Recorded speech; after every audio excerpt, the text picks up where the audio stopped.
Hey peeps, we are back. We are talking Love After Lockup, Life After Lockup, Season 3, Episode 30.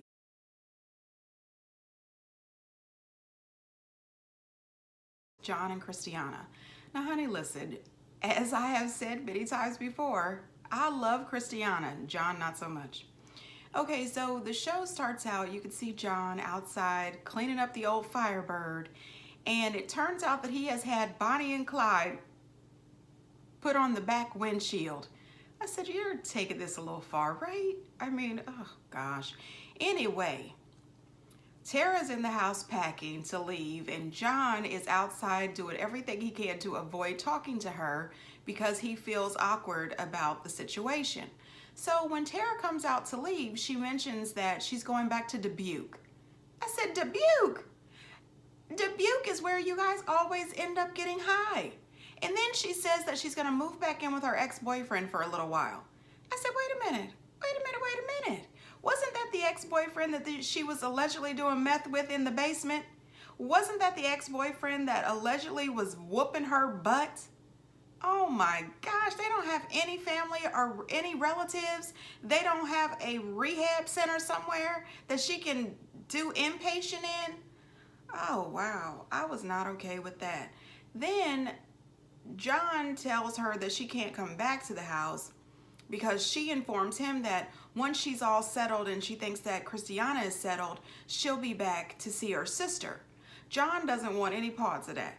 John doesn't want any parts of it. Now he's telling her that she can't come back for Christiana's benefit. You know, you never know when she's going to get checked on, and you can't just be here and all of this other stuff. But the truth is, John doesn't want her coming back because he doesn't want her to tell Christiana about their flirting.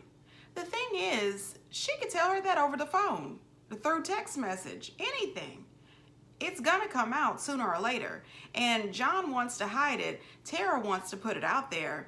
And the best thing for John to do is to just come on out with it, because it would be even worse for her to find out through someone else.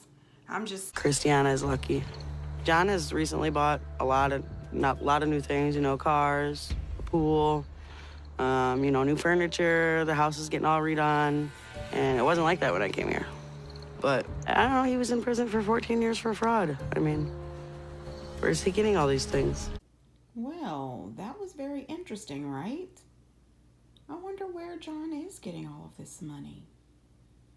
This is going to be some interesting developments, I think, with this story, and I can't wait to find out. Marcelino and Brittany. So it picks up right where it left off, with Cynthia outside crying. She is devastated. Her mom's in the house and Jackie is crying as well. And I'm thinking, Jackie, you have got to put a stop to this. Your parents were horrible to you. You were horrible to Cynthia. Cynthia was horrible to her kids. And Brittany is finally saying enough is enough. Brittany gives Jackie a hug and tells her she loves her, and she goes outside. But one thing I noticed is when they went in for that conversation, it was broad daylight outside, and Marcelino had taken the kids outside to get them away from that conversation.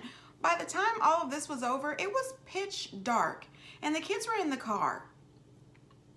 Now, at some point, did he take the kids to get something to eat, a little snack, something to drink? What? Have those kids been sitting out in that car the whole time? I'm just wondering. I mean, anyway, Cynthia is devastated that her mom will not take responsibility for her behaviors. She won't take responsibility for her former boyfriends in the past molesting Cynthia.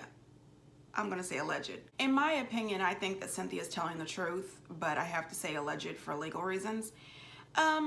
I think that Cynthia is being very honest. I think her mom absolutely knew that she was getting molested, and she wasn't strong enough, or she just didn't care. I don't know if it was the drugs and all the alcohol that just messed up her mind to the point where she cared more about the drugs and alcohol than she did her baby, but that, I believe, did happen.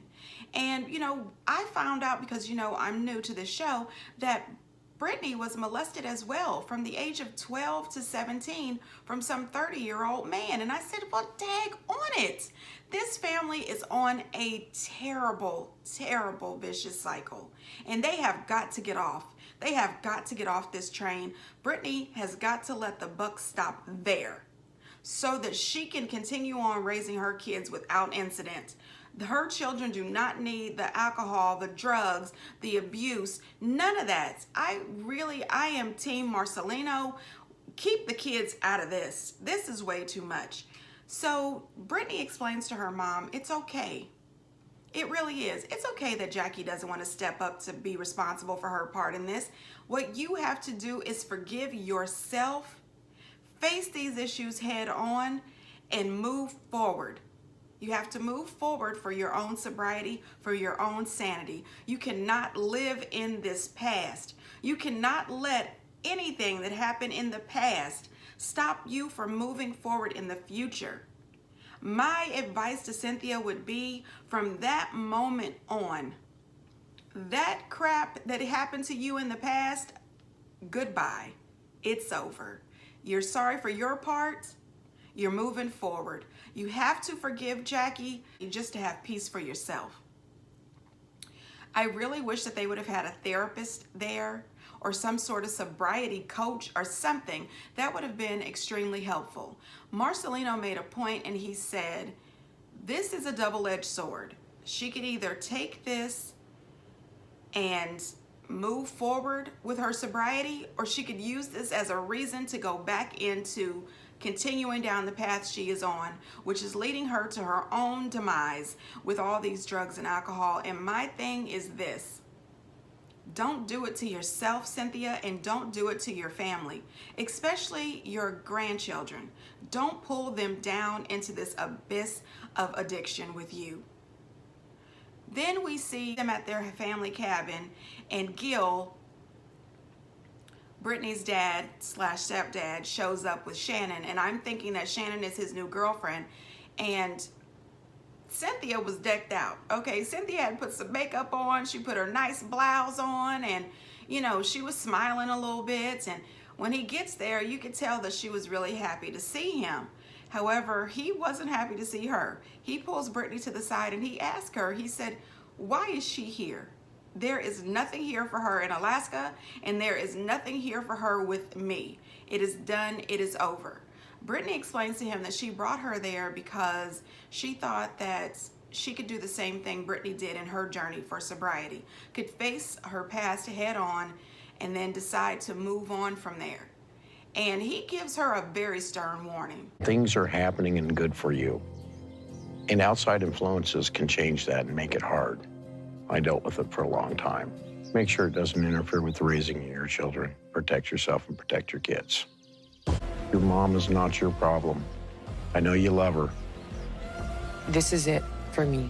I hope you know what you're doing. I agree with Gil. I really do. And he's on the same page as Marcelino. Brittany, you've got to protect your children, protect yourself and your marriage. You and your sisters, you guys have got to stop this vicious cycle. Your mom has got to decide this for herself. There is nothing that her and her sisters can do to force sobriety on Cynthia. Cynthia has to want it herself. This is a battle that Cynthia has to battle herself. If she wants to be clean and sober, she can take it 1 minute, 1 second at a time. But if she doesn't, she's going to go down that road of addiction full speed ahead. And Brittany and her family have to brace themselves for what happens at the end. But above all that, you've got to protect your family and those kids, period. I totally look forward to seeing what's going to happen. My hope is that Cynthia decides that sobriety is the road she wants to go down, and she checks herself into some inpatient rehab. That would be a beautiful start. John, Lacey, and Shane. So, I don't know how many seasons they've been on the show, but I would like to say, please stop bringing them back. I'm not a fan. Anyway, Lacey meets up with her dad, and she tries to give her dad the riot act over telling Shane about John being out of jail. And her dad says what I was thinking. He said, girl, grow up. You want to act like a grown-up, be a grown-up. You are married to a nice guy who is taking care of you and those kids that are not his, and you want to throw all that away for John. He has the right to know that John, your crazy lunatic ex-boyfriend, is out. Well, I said all that, but that's what he meant. Then we find out that, well, I found out that her dad is a seaman and he was out to sea quite a bit during her childhood, and that she grew up with a mother who was definitely into drinking, and she was very heavy into drinking. I don't want to call her an alcoholic because they didn't use that word and I don't know her, but it sounds like that, allegedly. She also mentioned that because of that, she started drinking really heavily too, and she felt alone while growing up. I am truly happy to see that her father is there for her now. I am sorry that she had to grow up the way she did, but it kind of explains some of her behaviors. Also, they showed pictures of her before all the work she's had done, and she was a natural beauty. I am not sure why she had all that extra stuff done. You know, people can do whatever they want. That's none of my business. But in my opinion, she was just beautiful. She was simply beautiful the way she was. And I'm not saying that she's not beautiful now. I'm just saying I wish she would have appreciated her natural beauty a little more. Her daddy was not playing. Her dad said he is done with this. You are not about to ruin this situation with Shane. The man is taking care of you and those kids. And you have never had a man to become your husband and want to take care of you. You're not about to ruin this. So he goes to see John. And I said, well, isn't John living with friends? How did he know where to find John? Anyway, he goes to see John, and John instantly tells the man that he's going to punch him out. And I said, well, who talks to somebody's daddy like this? Lacey's daddy was not a back down kind of guy. Listen, he tells John, he says, buddy, you better stop contacting my daughter.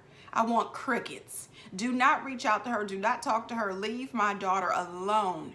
And when he threatens to fight him, her dad does not back down. He says, bring it. I said, oh, shoot, wait a minute, Daddy.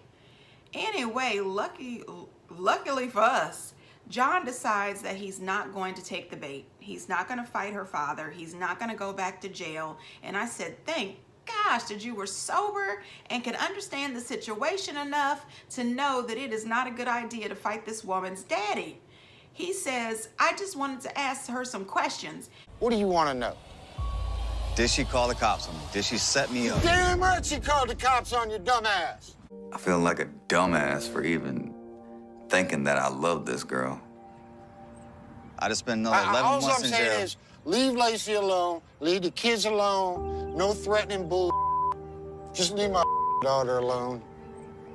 Well, you know what? I hope that he's devastated enough to walk away. Walk away, John. You have more things to think about than Lacey and her relationship over there with Shane. What you need to be thinking about is your sobriety and your future. Gainful employment, which it looks like you have, your own place, and a sober coach. You should be thinking about those things. Maybe a little therapy. Please leave Lacey and Shane and those kids alone. And another thing, don't go jumping into a relationship with another woman. Really, just focus on yourself for a while. You don't need to bring any more drama to some other lady, okay? And stay off this show too, because I'm tired of y'all. I'm just saying. Speaking of people I am tired of, Puppy and Amber. Now listen, this is gonna be quick. Puppy is too concerned about this adoption situation with Vincent and her not getting half the money or all the money. Oh my God, he's getting money. Oh my God, he's getting money. Listen, if you did not want to be a part of this, you shouldn't have started it. Number one. Number two, she goes to see this lawyer, and the lawyer tells her, how was this even possible? Did you sign any paperwork? She says that she didn't. She didn't sign anything. So she says, well, obviously there's been some forgery, that's taken place. She also lets her know that she's his beneficiary. So if anything should happen to him, she would get all of his estate. And I thought, well, what estate? What estate? I didn't see his season, but I've seen, some of the flashbacks and the clips, and I've heard him over the phone talking to her, and he doesn't sound like he has much. Okay?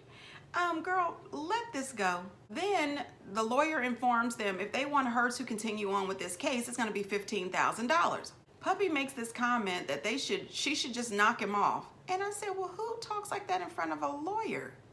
Who talks like that on camera? And she goes on to mention this a couple of times throughout the episode. And I said, you know what, girl, that's just stupid. If anything should happen to that man, you are the first place they are going to look, whether you are guilty or not. This is ridiculous. And another thing that really ticks me off about this, as much time as you are spending focusing on this man's $500 or $287 or whatever it is, focus on finding a job. Can you focus on finding a job? This is crazy to me. Leave this man alone. So she calls this guy to ask him about this money and has he started the petition to cancel the adoption. And he pretty much tells her to leave him alone, don't contact him again. And he feels like her and Amber have scammed him. What? We scammed you? We never scammed you. What are you talking about? He says goodbye and hangs up. Then all of a sudden she's like, do you think he wants to see us? No, I don't think he wants to see you. And if you honestly want to get rid of this, why don't you just get those papers, proof that he was forged, your signature, and turn him into the cops? Let the police sort it out. There's a possibility you might go back to jail too. The thing is, unless you have $15,000, get you a job and move on. Gosh, I don't have any love for Amber and Puppy. Sorry. Shawn and Destiny. Oh my God. So we pick up where we left off. They are still at the courthouse. She is still disrespecting him. She is laying into him about how she wants him to leave. She doesn't want to talk to him. She doesn't want to see him. Get out of her face. I mean, she is really acting up and acting out. He is still acting as if he is totally confused. He doesn't understand what's happening, what's going on. Oh my goodness, I don't understand this. He tells her, I'll leave after we talk. You just left and ghosted me. You took my car and my credit cards and you wouldn't answer any of my calls. She starts up with that same regurgitated crap that she's been saying to us all along, which is all lies. The truth is she was trying to take him for everything he has, which wasn't a lot. And when she took him for what he had, she was done with him. When the credit cards were soon to be maxed out, she was done. I'm seeing somebody else now. I want to just do me, and that's that. And by the way, too, here's your punk-ass ring. So it's like that? Yep, just like that. She storms off to get into his car and drives off. I said to myself, Shawn, when? When is the moment gonna come where you're gonna realize that you have been used, abused, and I mean, you've just been mistreated? When are you gonna realize that you were just a trick? Once she pulled off, it was as if a light bulb just blew up in Shawn's head. He started to realize that he has absolutely been used and abused, and he is done being the dummy that we have been seeing. Personally, I would have handled everything in one call. Hello, police. I'd like to report a car stolen. This is my license plate, and this is the make and model of my car, and I believe it's been taken to this address. Boom. She's arrested for stealing his car. He doesn't have to worry about his $50,000, and, you know, he can come pick his car up. That's what I would have done. But Shawn decided to take a different route. I already got the ring back. The credit card's maxed out, so I'm just going to cancel that, and I will go get the car back. She scammed me, and I fell for it. Yeah, I was just trying to get a tow truck. All right. The episode ends there, so we'll see what happens, because I'm pretty sure she's going to realize there's a tow truck out in front of that house. However, she has zero rights. Girl, go on back in. It's not your car. Sarah and Michael. You know, this is going to be quick. I am sick of them too. Sarah continues to let me down every single episode. We pick up where we left off, and she's on her way home from that disastrous date with Malcolm, and she says that she doesn't want to tell Michael what happened because their relationship is better when he thinks that she's seeing someone else. She gets home and tries to pretend that she has had the sex with Malcolm and that their relationship is still good, and it was just too much for me. Why are you talking about these subjects with Michael? Michael says that he can have sex with her anytime he wants because he's still married to her and they have an open marriage, but you never know, they may end up together later. And the sad truth of it is, it's true. Allegedly. She will have the sex with him whenever he wants it. And to me, I just can't. First of all, he seems to be the kind of guy that doesn't mind having the sex with multiple people. I can't be out here having sex with multiple people. And I don't want anyone having the sex with multiple people having the sex with me.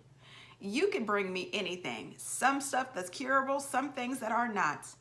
I cannot do that. I don't understand why she can't put her own self-respect and the children ahead of this man, who, I use that term lightly. This dude is a child in a grown man's body, and he's very disrespectful. She is disrespecting herself and her children by messing with him. He is a total loser, in my opinion, and I wouldn't want my worst enemy to be dealing with this dude. Listen, the episode leaves off with him going into her bedroom, her laughing and giggling, and him shutting the doors on the camera crew. Now, I don't know if they had the sex, but it sure seems possible, right? Sarah, girl, you better grow up. This is ridiculous. Think about your children. What are you doing? What are you showing them? Think about your own self-respect. Think about your own dignity. Don't you care? I'm just saying. If she's happy, I'm happy, honey. If she loves it, I love it. But I really don't. I don't love it. I wouldn't want that for my daughter. I wouldn't want that for myself. Her and her children deserve someone who loves them, who's honest with them, who cares about them and wants to support them. This guy is not that guy. Don't put yourself at risk. You've got those babies to think about. I just can't with him. Ugh. But I do look forward to the next episode. And until next time, bye.